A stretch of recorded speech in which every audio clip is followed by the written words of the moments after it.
Hello दोस्तों, स्वागत है आपका MLS हिंदी चैनल में। दोस्तों, पूर्वी लद्दाख में वास्तविक नियंत्रण रेखा यानी कि LAC पर चीन के साथ भारी विवाद चल रहा है और भारत की चौतरफा रणनीति का असर दिखाई देने लगा है।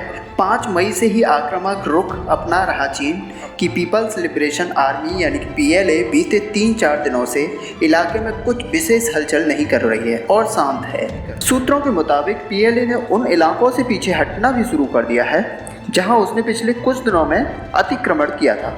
ध्यान रहे कि भारत विवाद के जोर पकड़ने के बाद से चीन साथ द्विपक्षीय बातचीत LAC पर चीन के दबाव में न आकर उसकी सैन्य क्षमता की बराबरी और अंतर्राष्ट्रीय कूटनीति का सहारा लेता रहा है। सूत्रों ने बताया कि PLA की टुकड़ियां गलवान नाला इलाके से 2 किलोमीटर पीछे हट गई हैं। वहीं अन्य जगहों पर उसने सैनिक बढ़ाने का आक्रामक रुख अख्तियार करने की जैसी कुछ बड़ी गतिविधि नहीं की है। हालांकि पेट्रोल पॉइंट 14, गोगरा पोस्ट और फिंगर 4 के पास अब भी चाइना के सैनिक डटे हुए हैं।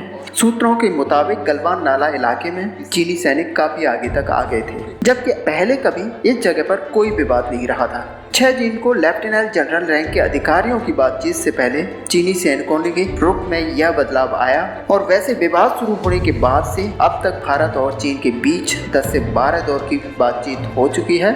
बातचीत में चीनी वायुसेना द्वारा लद्दाख के पास के इलाकों में युद्धक विमानों की उड़ाने का मुद्दा भी उठाया गया था। वहीं भारत की तरफ से इस मीटिंग में भारतीय सेना की टीम की 14वीं कोर के commander lieutenant general Harinder Singh lead कर सकते हैं। सूत्रों के मुताबिक इसमें लेफ्टिनेंट जनरल के अलावा डिवीजन कमांडर, एक लोकल ब्रिगेड कमांडर, एक एरिया कमांडर सहित 1-2 और सेना के अधिकारी भी शामिल हो सकते हैं। चीन की तरफ से भी इस रैंक के अधिकारी ही शामिल होंगे। हम आपको बता दें दोस्तों, 2013 में भारत और चीन के बीच हुए एग्रीमेंट के हिसाब से ग्रे जोन पर किसी भी देश का सैनिक रात नहीं गुजार सकता। दोनों जगह के सैनिक पेट्रोलिंग कर सकते हैं लेकिन वहां रुक नहीं सकते। ग्रे जोन वो एरिया होता है जहां भारत और चीन के अपने अपने दावे हैं। हालांकि चीन सैनिकों ने इसका उल्लंघन किया और ग्रे जोन में आकर टेंट लगा लिए।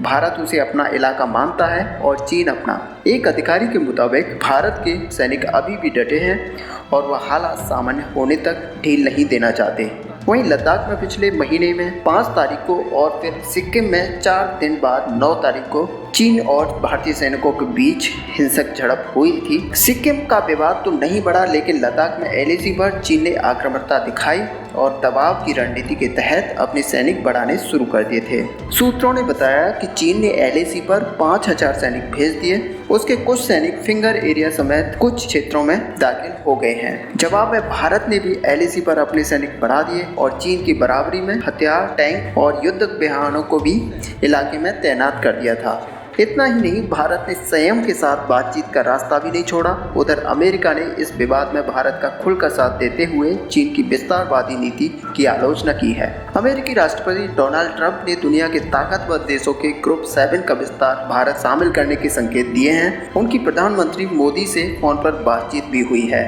दरअसल दोस्तों, चीन सीमाई इलाके में भारत के आधारभूत ढांचों के तेज निर्माण से बौखलाया हुआ है और वहीं चीनी सैनिक भारत की निर्माण गतिविधियों के विरोध में भारतीय सैनिकों के सामने बीते 5 मई से डटे हुए हैं। चीन को भारतीय निर्माण कार्य से अब आपत्ति है।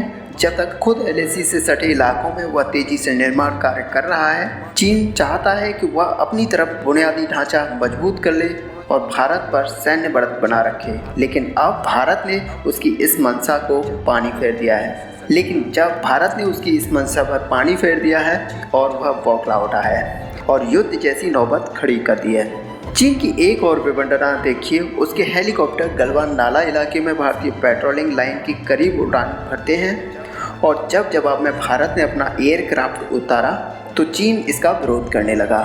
वैसे दोस्तों, आपको बता दें, ये चीन की एक साजिश है। चीन अपने यहाँ आंतरिक मामलों में अपनी जनता को दबाने के लिए LAC पर ये सब रणनीति दिखा रहा है, क्योंकि अगर वो ऐसी रणनीति LAC पर नहीं दिखाएगा तो अपने लोगों का विश्वास नहीं जीत पाएगा। बाकी आपका क्या मानना है, आप हमें कमेंट पर लिख के बता सकते हैं। और दोस्तों, अभी तक अगर आपने हमारे चैनल को सब्सक्राइब नहीं किया है तो प्लीज़ सब्सक्राइब कर लें, क्योंकि ऐसे ही वीडियो हम हमेशा लाते रहते हैं। बाकी मिलते हैं नेक्स्ट वीडियो में, तब तक के लिए धन्यवाद।